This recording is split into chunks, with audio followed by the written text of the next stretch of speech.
Hello friends, ಎಲ್ಲರಿಗೂ ನಮಸ್ಕಾರ. Welcome back to our YouTube channel Nandini Kannada vlogs. ಇದು ಬಂದ್ಬಿಟ್ಟು ಸಂಡೇ, ಅಂದರೆ ಮದುವೆಗೆ ನಾನು 3-4 ದಿನ ಇದೆ ಅಂದಾಗೆ. ಮದುವೆ ಇದ್ದಿದ್ದು ಬುಧವಾರ ಗುರುವಾರ, ಅಂದರೆ ಅದ್ರ ಹಿಂದಿಂದ ಭಾನುವಾರ. ಸೊ ಪ್ಯಾಕಿಂಗ್ ಎಲ್ಲ ಸ್ಟಾರ್ಟ್ ಮಾಡ್ತಾಯಿದ್ದೋ. ಮದುವೆ ಚೌಟ್ರಿಗೆ ತೊಗೊಂಡೋಗೋದನ್ನೆಲ್ಲ ರೆಡಿ ಮಾಡ್ಕೊಳೋಣ. ಬ್ಯಾಂಗಲ್ಸು ಆ್ಯಂಡ್ ರೆಡಿ ಆಗೋಕ್ಕೆ ನನಗೆ ನನ್ನ ಮಗಳಿಗೆ, ಹುಡುಗಿಗೆಲ್ಲ ಅವರೇ ತರೋರಿದ್ರು ಆ್ಯಂಡ್ ನನಗೂ ಅವರೇ ತರೋರಿದ್ರು. ಆ್ಯಂಡ್ ಬಳೆ ಎಲ್ಲ ಬೇಕಿತ್ತಲ್ವ ಹುಡುಗಿ ನನಗೆ ನನ್ನ ಮಗಳಿಗೆಲ್ಲರಿಗೂ.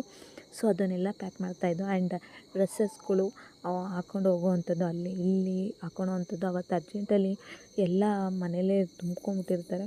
ಸೊ ನಾವು ತಕ್ಕೊಳಕ್ಕಾಗಲ್ಲ ಅರ್ಜೆಂಟ್ಗೆ ಅಂದ್ಬಿಟ್ಟು. ಸೊ ಎಲ್ಲ ತೆಗ್ದು ಇಟ್ಕೊತಾಯಿದ್ದೋ. ಇಲ್ಲಿಂದ ಉಟ್ಕೊಂಡು ಹೋಗೋ ಸೀರೆ ಆ್ಯಂಡ್ ಅಲ್ಲಿ ಉಟ್ಕೊಳೋ ಅಂಥದ್ದು ಸೀರೆಗಳು, ಡ್ರೆಸ್ಸಸ್ಗಳು ಎಲ್ಲ. ಅವತ್ತು ಏನಾಯಿತು ಅಂದರೆ, ನಮಗೆ ಸೀರೆ ಸ್ಟಿಚಿಂಗ್ ಕೊಟ್ಟಿದ್ದನ್ನು ಕೊಟ್ಟಿರಲಿಲ್ಲ. ಅವತ್ತು ಕೊಡ್ತೀವಿ ಅಂತ ಹೇಳಿದ್ದು. ಸೊ ನನ್ನ ತಂಗಿನ ಹೆಂಗಿದ್ದು ಪಾರ್ಲರಿಗೆ ಕರ್ಕೊಂಡು ಹೋಗ್ಬೇಕಾಯ್ತು. Facial, manicure, pedicure and waxing ಎಲ್ಲ ಮಾಡ್ಸೋಕ್ಕೆ, ಐಬ್ರೋ ಎಲ್ಲ ನಾವು ಮಾಡಿಸ್ಕೊಳೋಕ್ಕೆ. ಸೊ ಹಂಗೆ ಬರ್ತಾ ಇಸ್ಕೊಂಬರೋಣ ಅಂದ್ಕೊಂಡು ನಾವು ಇನ್ನು ಮಿಕ್ಕಿದ್ದು ಸೀರೆ ಬಿಟ್ಬಿಟ್ಟು ಡ್ರೆಸ್ಸಸ್ಗಳು ಆ್ಯಂಡ್ ಹಳದಿ ಶಾಸ್ತ್ರ ಇರುತ್ತೆ ಅಲ್ವ, ನೈಟ್ ಎಲ್ಲ ಅದಕ್ಕೆಲ್ಲ ಜೋಡಿಸ್ಕೊತಾಯಿದ್ದು. ಆ್ಯಂಡ್ ನನ್ನ ಮಗಳು ಬಟ್ಟೆಗಳ್ನೆಲ್ಲ ಜೋಡಿಸ್ಕೊತಾಯಿದ್ದು. ಅವತ್ತೆಷ್ಟೊತ್ತಾಗೋಯ್ತು ಅಂದರೆ, ಅವತ್ತು ಬೇರೆ ಆ ವಾರ ಫುಲ್ಲು ಮೋಡ ಕವ್ಕೊಂಬಿಟ್ಟಿತ್ತು. ಫುಲ್ ಮಳೆ ಬರೋ ಥರ ಇತ್ತು. ಸಿಕ್ಕಾಪಟ್ಟೆ ಚಳಿ, ಸ್ವೆಟ್ರು ತೆಗಿಯೋಕ್ಕೆ ಆಗ್ತಿರ್ಲಿಲ್ಲ, ಅಷ್ಟು ಚಳಿ ಇತ್ತು.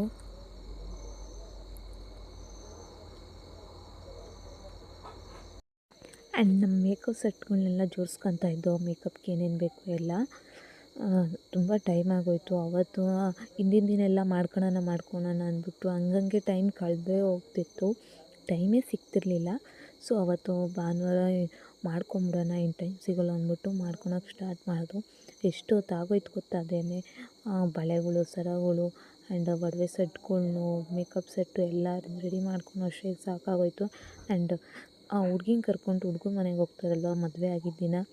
ಸೊ ಅದಕ್ಕೂ ಅವ್ರ ಮನೇಲಿ ಹಾಕ್ಕೊಳಕ್ಕೆಲ್ಲ ಡ್ರೆಸ್ಸು ಎಲ್ಲ ತೊಗೊತಾಯಿದ್ದೋ. ನನ್ನ ತಂಗಿಗೆ ಸೀರೆ ಬೇಕಿತ್ತು, ಬಟ್ ಸೀರೆ ಸ್ಟಿಚಿಂಗ್ ಕೊಟ್ಟಿದ್ದವ್ರು ಕೊಟ್ಟಿರಲಿಲ್ಲ. ನಮ್ಮವೆಲ್ಲ ಮಾತ್ರ ತೆಗ್ದಿಕ್ಕೊತಾಯಿದ್ದೋ. ಅವಳದು ಬಂದಿದ್ದ ತಕ್ಷಣ ಸಂಜೆ ಎಲ್ಲ ಪ್ಯಾಕ್ ಮಾಡೋಣ ಅಂತ. ಬಟ್ ಅಲ್ಲಾಗಿದ್ದೇ ಬೇರೆ. ಸಂಜೆ ನಾವು ಪ್ಯಾಕ್ ಮಾಡೋಣ ಅಂದ್ಕೊಂಡು ಅಷ್ಟೇ ಆಗಲೇ ಇಲ್ಲ. ಏಕೆಂದರೆ ಸ್ಟಿಚಿಂಗ್ ಇನ್ನೂ ಮಾಡಿರಲಿಲ್ಲ. ಇನ್ನು ಬ್ಲೌಸಸ್ಗೆಲ್ಲ ಹುಕ್ಸ್ ಹಾಕಬೇಕು ಅಂತ ಹೇಳಿದ್ರು. ಸೊ ನಾಳೆ ಬಂದ್ಬಿಟ್ಟು ನಾಳೆ ಕೊಡ್ತೀವಿ ಅಂತ ಹೇಳಿದ್ರು. ನಾವು ಅವತ್ತು ಅಷ್ಟೊಂದು ರಿಕ್ವೆಸ್ಟ್ ಮಾಡ್ಕೊಂಡಿದ್ದೋ, ನಮಗೆ ಶಾಸ್ತ್ರಗಳಿರುತ್ತೆ, ಆಗಲ್ಲ, ಬೇಗ ಕೊಟ್ಬಿಡಿ ಅಂತ. ಆದರೂ ಹಂಗೆ ಮಾಡಿದ್ರು ಅವರು. ಸ್ವಲ್ಪ ಬೇಜಾರಾಯಿತು. ಎಲ್ಲ ರೆಡಿ ಇದ್ದೋ, ಬಟ್ ಹುಕ್ಸ್ಗಳು ಒಂದೊಂದು ಹುಕ್ಸ್ ಹಾಕಕ್ಕೆ ಕೊಟ್ಟಿದ್ದೀವಿ ಅಂತ ಹೇಳಿದ್ರು. ಏನೂ ಮಾಡೋಕ್ಕಾಗಲ್ಲ ಅಂತ ಸುಮ್ಮನಾದೋ. ಆಮೇಲೆ ನನ್ನ ತಂಗಿನ ಪಾರ್ಲರಿಗೆ ಕರ್ಕೊಂಬಂದು ಐಬ್ರೋ ಎಲ್ಲ ಮಾಡಿಸ್ಕೊತವಳೆ. ಫಸ್ಟು ಐಬ್ರೋ ಮಾಡಿಸ್ಕೊಂಡು ಆಮೇಲೆ ಫೇಶಿಯಲ್ ಮಾಡಿಸ್ಕೊಳ್ಳಿ ಅಂತ.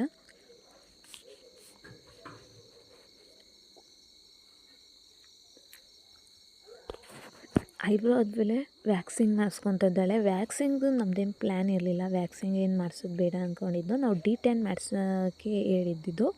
ಸೊ ಡಿಟ್ಯಾನ್ ಮಾಡೋಕ್ಕಿಂತ ಮುಂಚೆ ನಾವು ಹೇರ್ಸ್ನೆಲ್ಲ ತೆಗಿಬೇಕು ಅಂತ ನಾವೇ ಮನೇಲಿ ಅಂದ್ಕೊಂಡಿದ್ದು, ತಕ್ಕೊಂಡು ಹೋಗೋಣ ಅಂತ. ಬಟ್ ಅವ್ರು ಫೋನ್ ಮಾಡಿ ಕೇಳಿದಾಗ ವ್ಯಾಕ್ಸಿಂಗ್ ಮಾಡಿಸಿ ಡಿಟ್ಯಾನ್ ಮಾಡಿಸ್ಕೊಳ್ಳಿ ಅಂದರು. ಸೊ ಇನ್ನೇನು ಮದುವೆ ಅಲ್ವಾ, ವ್ಯಾಕ್ಸಿಂಗ್ ಯಾವತ್ತೂ ಮಾಡಿಸಿರಲಿಲ್ಲ. ಲೈಫಲ್ಲಿ ಫಸ್ಟ್ ಟೈಮ್ ಅವಳು ಮಾಡಿಸ್ತಿರೋದು. ನಾನಂತೂ ಪ್ರಾಣಿಗೂ ಮಾಡಿಸಿಲ್ಲ ಲೈಫಲ್ಲಿ. ನನ್ನ ಮದುವೆಲಿ ನಾನು ಫೇಶಿಯಲ್ ಬಿಟ್ಬಿಟ್ಟು ಇನ್ಯಾವುದೂ ಮಾಡಿಸಿರಲಿಲ್ಲ. ನಮಗೆ ಅವಾಗ ಗೊತ್ತೂ ಇರಲಿಲ್ಲ ಇವೆಲ್ಲ ಮಾಡಿಸ್ಬೇಕು. ಅವಾಗ ABCD ಏನೂ ಗೊತ್ತಿರಲಿಲ್ಲ ನಮಗೆ. ನನ್ನ ಮದುವೆ ಟೈಮಲ್ಲಿ ಏನು ಮಾಡಿಸ್ಕೊಬೇಕು ಆ್ಯಂಡ್ ಗೈಡ್ ಮಾಡೋರು ಯಾರೂ ಇರಲಿಲ್ಲ. ಹಾಗಾಗಿ ನಾನೊಂದು ಫೇಶಿಯಲ್ ಒಂದು ಮಾಡಿಸ್ಕೊಂಡಿದ್ದೆ ಅಷ್ಟೇ. ಬಟ್ ಇವಾಗ ಎಲ್ಲ ಒಂದು ಸ್ವಲ್ಪ ತಿಳ್ಕೊಂಡಿರ್ತಾರೆ. ಹಾಗಾಗಿ ನಾನು ವ್ಯಾಕ್ಸಿಂಗು, ಡಿಟ್ಯಾನ್ ಎಲ್ಲ ಮಾಡಿಸ್ಕೊಳ ಅಂತ ನಾನು ಫಸ್ಟೇ ಡಿಟ್ಯಾನ್ ಮಾಡಿಸ್ಕೊತ ಹೇಳಿದ್ದೆ. ಆ್ಯಂಡ್ ಕೈಗೆ ಕಾಲಿಗೆಲ್ಲ ಡಿಟ್ಯಾನು ಆ್ಯಂಡ್ ಫೇಶಿಯಲ್ಲು. ಸೊ ನಾವು ಇದಕ್ಕೂ ಈ ಪಾರ್ಲರಿಗೆ ಬರೋಕ್ಕಿಂತ ಮುಂಚೆ ಇನ್ನೂ ಒಂದು ಪಾರ್ಲರಿಗೆ ಹೋಗಿದ್ದು. ಆ ಪಾರ್ಲರ್ ಅದು ಸಲೂನು.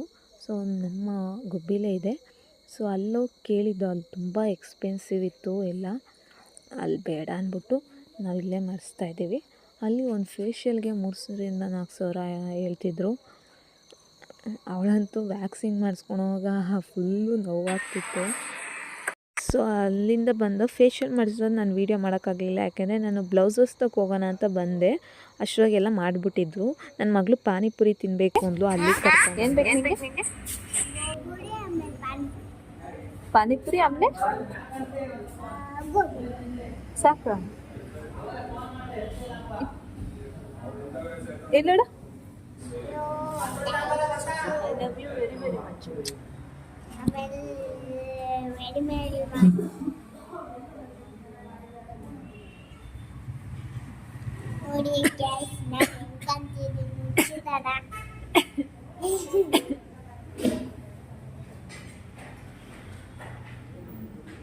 ಮಾತಾಡ.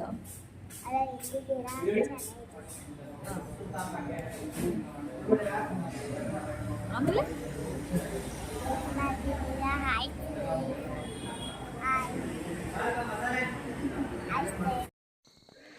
ನೋಡಿ ನನ್ನ ಮಗಳು ಎಷ್ಟು ಮಾತಾಡ್ತಾ ಇದ್ದಾಳೆ, ಯಾಕೆಂದರೆ ನಾನು ವೀಡಿಯೋ ಮಾಡ್ಕೊಂಡು ಮಾತಾಡ್ತೀನಲ್ಲ ಹಾಯ್ ಫ್ರೆಂಡ್ಸ್ ಅಂತೆಲ್ಲ, ಅವಳು ಅದನ್ನೇ ಕಲ್ತ್ಕೊಂಡ್ಬಿಟ್ಟಿದ್ದಾಳೆ. ಫೋನ್ನ ಮುಂದೆಗಡೆ ಇಟ್ಬಿಟ್ಟು ವೀಡಿಯೋ ಆನ್ ಮಾಡಿ ಹಂಗೆ ಮಾತಾಡ್ತಾಳೆ. ಪ್ಲೀಸ್ ಲೈಕ್ ಮಾಡಿ ಶೇರ್ ಮಾಡಿ ಅಂತ ಇರ್ತಾಳೆ. ಅದೆಲ್ಲ ಕಲ್ತ್ಕೊಂಡ್ಬಿಟ್ಟಿದ್ದಾಳೆ ನನ್ನ ಮಗಳು. ನೋಡಿ ಏನು ಕ್ಯೂಟಾಗಿ ಕಾಣಿಸ್ತಾ ಇದ್ದಾಳೆ, ತುಂಬ ಕ್ಯೂಟಾಗಿ ಕಾಣಿಸ್ತಿಲ್ಲ ಅವತ್ತು ಮಾತ್ರ. ಅವಳೇ ಬಾಯ್ಬಿಟ್ಟು ಕೇಳಿದ್ಲು, ಅಮ್ಮ ನಂಗೆ ಪಾನಿಪುರಿಗೆ ಹೋಗಬೇಕು ಅಂತ. ತುಂಬ ಚಳಿ ಇದರಿಂದ ಅವಳು ಹೊರಗಡೆ ಸಿಕ್ಕಾಪಟ್ಟೆ ಚಳಿ ಇತ್ತು, ಮಳೆ ಬರೋಂಗೆ ಆಗ್ತಿತ್ತು. ಸೊ ಬಿಸಿ ಏನಾದ್ರು ತಿನ್ನೋಣ ಅಂತ ಹೋಗ್ಬಿಟ್ಟು ನನ್ನ ತಂಗಿ ಪಾರ್ಲರ್ ಇದ್ಲು, ನಮ್ಮ ಅಮ್ಮನೂ ಬಂದಿದ್ದರು. ಸೊ ನಾನು ನನ್ನ ಮಗಳು ಅಲ್ಲಿ ಬ್ಲೌಸ್ ಸ್ಟಿಚಸ್ ತಗೋಗೋಣ ಅಂತ ಬಂದು ಹಂಗೆ ಇಲ್ಲಿ ತಿನ್ಕೊಂಡು ಆಮೇಲೆ ಹೋದೋ.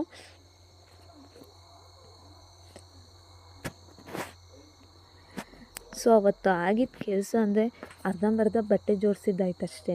ಆ್ಯಂಡ್ ಪಾರ್ಲರ್ದೊಂದು ಮುಗೀತು, ಅದ್ರ ಜೊತೆಗೆ ಬ್ಲೌಸಸ್ ಕೊಟ್ಟಿದ್ದರೆ ಬಂದು ನಾವು ಮನೆಯಲ್ಲೆಲ್ಲ ಪ್ಯಾಕ್ ಮಾಡ್ಕೊತಿದ್ದೋ. ಬಟ್ ಅವ್ರು ಇನ್ನೂ ಹೊಲ್ದಿಲ್ಲ, ಹೇಳಿದ್ನಲ್ಲ ನಿಮಗೆ, ಇದಾಗಿಲ್ಲ, ಇದು ಕೊಡೋದು ಹುಕ್ ಹಾಕೋದು ಇನ್ನೂ ಆಗಿಲ್ಲ ಅಂದಿದ್ದಕ್ಕೆ ಸುಮ್ಮನಾದು. ನನ್ನ ತಂಗಿದಿದ್ದು ರಿಸೆಪ್ಷನ್ದು ಸ್ಯಾರಿದು ಚೆನ್ನಾಗಿ ವರ್ಕ್ ಮಾಡಿದ್ರು.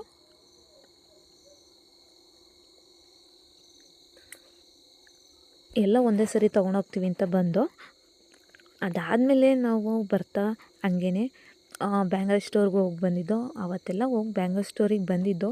ಸೊ ಆದರೂ ನನ್ನ ಐಟಮ್ಸ್ ಮಿಸ್ ಆಯಿದ್ರು. ಮೆಹಂದಿ ಹಾಕೋರು ಬರ್ತಿದ್ರು, ಅವ್ರಿಗೆ ಮೆಹಂದಿ ನಾವೇನು ಥರ ಕೇಳಿರಲಿಲ್ಲ, ನಾವೇ ತರ್ತೀವಿ ಅಂತ ಹೇಳಿದ್ದು. ಸೊ ಅವ್ರಿಗೆ ಮೆಹಂದಿ ಆ್ಯಂಡ್ ನಮಗೊಂದು ಸರ, ಇನ್ನು ಸ್ಟಿಕ್ಕರ್ಸು, ಬಳೆಗಳು, ಕರೆ ಬಳೆಗೆ ಹಾಕೊಳೋಕ್ಕೆ ಬಳೆಗಳು, ಏನೇನೋ, ಮತ್ತು ನನ್ನ ರಿಸೆಪ್ಷನ್ಗೆ ಬಳೆ ಅವೆಲ್ಲ ತರಬೇಕಿತ್ತು. ಎಲ್ಲ ತೊಗೊಂಡು ಬಂದು ಬರ್ತಾ ಆಗಲೇ 8 ಗಂಟೆ ಆಗೋಗಿತ್ತು ಟೈಮು. ಸೊ ಅವತ್ತು ಭಾನುವಾರ ಇಷ್ಟೇ ಫ್ರೆಂಡ್ಸ್ ಆಗಿದ್ದು. ಈ ವಿಡಿಯೋ ಇಷ್ಟ ಆದರೆ ಪ್ಲೀಸ್ ಲೈಕ್ ಮಾಡಿ, ಶೇರ್ ಮಾಡಿ ಆ್ಯಂಡ್ ಕಮೆಂಟ್ ಮಾಡಿ. Thank you.